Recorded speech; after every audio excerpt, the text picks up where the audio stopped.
Hey everybody, welcome back to the studio. Well, first of all, if you've ever taken one of my online classes, if I've done any mentoring with you or coaching or anything like that, you're going to recognize the microphone.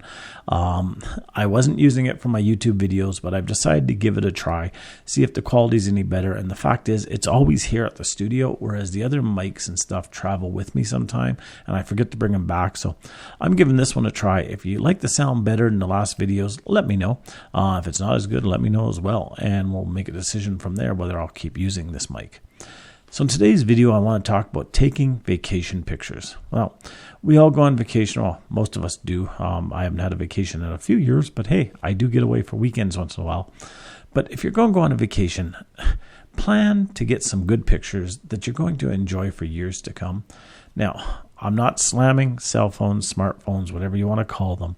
I'm not speaking bad of them, but even the best smartphone out there with the best camera is still horrible compared to even a cheap digital camera. Cheap digital camera with a half decent lens will blow your cell phone out of the water. People argue with it, but I get people daily coming into me for prints from digital cameras and from cell phones, even tablets. And I have people coming in with the newest and the best smartphones. They come in, they want a print done, and I always warn them, yes, it may be insane megapixels. Yes, the manufacturer may have said all of this stuff. Just be prepared, though. It may not be as good as you think it should be. I'll print it for them. They look at it and they go, yeah, you're right. It's not as good as they said it would be. According to the TV commercial, this is better than a digital camera. And it's just not as good. Now, I'm not slamming them. I do it myself. On the weekend, I was out for a bike ride. Wasn't planning on taking pictures. Didn't have a camera with me. I was riding along this one trail, looked over. Everything was so green. The sun was just right. I wanted to snap a picture. So I used my cell phone. Nothing wrong with it. But I know it's not something that I'm going to keep in the future. It's not something that I'm going to make a print of in 10 years to show this, that, or the other thing. It's just something that I wanted to take a picture of and show people how nice and green it is out there. Cell phones are great for that. But if you're taking memories, if you're photographing memories, if you're making memories and you want to record them, take a camera. Now, this raises a whole bunch of questions. The first is the photographer with all the lenses and maybe a camera body or 2 or 3 or 4 or whatever, and the guy wants to carry or the girl wants to carry the entire thing with. You really don't need to. You really don't. If you're going out on a family vacation, you can leave your cameras at home. Take one camera, one zoom lens, an 18 to 55, 18 to 135, 24 to 70, 24 to 105, anything that you can snap a few nice pictures with, that if you're at a picnic, you can take some pictures. If you're going to visit an aquarium, you can take some pictures. If you're going to the zoo, if you're going out on a boat, if you're going kayaking or whatever, you can take pictures. Now, if you don't have a small case, pack it in with your luggage. Get an old backpack and line it with a coat. Put it inside the coat and carry it in there. You don't have to go overboard. A lot of people, though, with good cameras, don't like to take them on vacations because they're terrified they're going to get damaged. You get the kids with you. You may have the dog. Well, you may even have a cat if you're crazy. And you're going out on vacation and you get your camera and you just don't want it to get damaged. So what should you do? Or maybe you don't have a camera. Well, here's what I recommend to everybody that I talk to when they tell me this or ask me about this. If you don't have a camera that you're comfortable with taking with you, if you don't have a camera that is suitable for carrying around, maybe it's too heavy for you or just whatever, or the lens is too big, go and buy a small point and shoot that's shockproof, drop-proof, and waterproof. These are amazing. They'll go kayaking with you, and if they get wet, no big deal. They can go to the beach, and you can get sand on them, you can get water on them, no big deal. You can drop them small distances, and there's not a big deal. They stand up to a lot, and they're great for taking on family trips. They're great for carrying around with you all the time. You can take it in your car, leave it in your car, and not worry about somebody seeing the camera bag and going, ooh, that's a lot of money. You can put it in your purse. You can put it in a pocket. You can carry them for so many different places. So if you don't have a camera that you can take with you, it's too expensive, too big, pick up something like that. So now that you have your camera, now that you've decided to go out, or maybe you are taking your cell phone, here's a few things to consider first of all.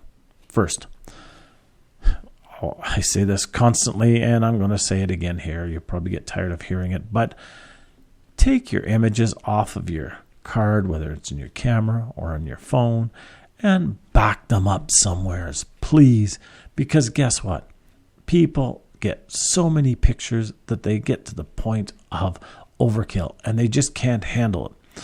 I know people that come in here, I have people constantly coming in here, in fact, that will come in with pictures on their phone. They want one or two printed, and they actually give up and leave because there's so many pictures on their phone that they just can't deal with it. And I know a number of people like that just can't deal with it. They keep shooting more and more pictures on their phone, but they never get the pictures organized or taken off the phone. I know people who have thought they were backing up to the cloud, and they ended up breaking their camera and losing all their pictures because they never backed them up. I know people with cameras that come in here. They hand me the camera card, and I say, well, where's the picture? Oh, it's on there. And then we go through thousands upon thousands upon thousands of images. And guess what? We don't find them because there's just so many images there that we just can't find them. So before you go on vacation, back up your phone, back up your camera card, and delete everything that's on your camera card and even on your phone if you have an external card or even internal memory, so that it's clear and it's ready to go.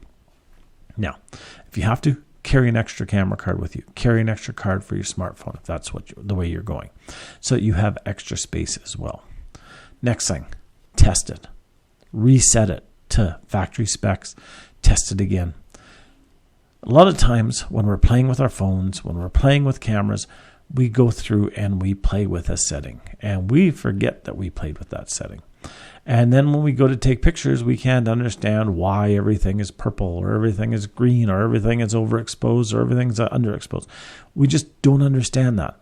So go through and set it so that it's back to factory specs. Add in your things that if you've had them before, special settings, go through and add those back in, but make sure that it's cleaned up. The next thing, this doesn't apply so much for smartphones, but it does apply to cameras. Charge your batteries. Find the battery charger. Pack the battery charger. Now, bunny trail. My suggestion, if you're charging your batteries when you're on the road, the first thing is, if you can, charge them while you're driving. Plug your charger into your vehicle if you have a 110 plug-in in your vehicle, and charge the batteries while you're driving. If you have to charge in a hotel room, if you have to charge at an Airbnb, if you have to charge at a friend's place, a relative's place that you've stopped at, when you're charging, put something beside the charger that's very important and that you will not leave behind. And then make sure that when you pick it up, that you're also unplugging the battery and the charger. I've heard from many people who have plugged in a charger underneath a desk in a hotel room, only to find out 2 days later that they forgot the charger and the spare battery back in the hotel, and they won't be back there for months or years even. And so they end up either having to go out and buy a new battery, a new charger, or they just go without and they think that they're going to charge their battery using the USB and it just doesn't work. And you get the idea. So put something next to the battery charger wherever you're charging it so that you'll remember it. Put your car keys beside it. Don't leave your wallet beside it, because most times people don't check their wallets all the time. Don't leave your purse beside it, because you may leave that. But put something really important beside it. Put your keys beside it. Put the room key card next to it. Put something there that you're going to need and that you can remember that it's charging. Next thing. And this has nothing to do with being prepared. This has nothing to do with anything other than figure out before you go, if you're going with a family, a friend, a spouse, whatever, if this is a trip to take pictures or if this is a trip to enjoy. Now, if it's a trip to enjoy, don't kill yourself trying to get all the best pictures. If it's a photography trip, well, then obviously you're going to want to get good pictures. But if it's a trip to enjoy with friends or family, understand that you don't have to take world-class pictures on a family vacation. You don't need to wait 3.5 hours until the tide comes back in to get that one picture. You just don't. If you're with the family, take family pictures. Take pictures of at the restaurant of your spouse eating or your partner eating. Take pictures of the kids playing at the beach, or you're having a picnic, or you're at the fair or whatever. Just snap the fun pictures and enjoy it. And then, I know I've talked about this before, when you get home, back them up. Make sure you file them. Put them in a folder on your computer, hopefully on an external hard drive on your computer that says Summer Vacation 2022, and put all your pictures in there. Make sure they're backed up in there, and then you've got a backup copy in case something should happen to your phone or your camera. In fact, I suggest not leaving pictures on your phone or camera ever. Always back it up. Back it up a couple times, and then you know that they're backed up. So I hope you get out, and I hope you get to enjoy this summer. Around southern Alberta, it's been ridiculously windy. It has been stupid cold. And then this last week and a half, it has been insanely rainy. Now, we'll take the rain. It's been a drought here, but it's not been fun for any vacation. But hopefully where you are, it's a little bit nicer. Hopefully you can get out there and enjoy it. Hopefully you get some amazing pictures. If you have other suggestions, put them down in the comments down below. If you haven't liked the channel, like the channel, subscribe to the channel, and we'll see you in the next video. Have a great day. Talk to you soon. Bye-bye now.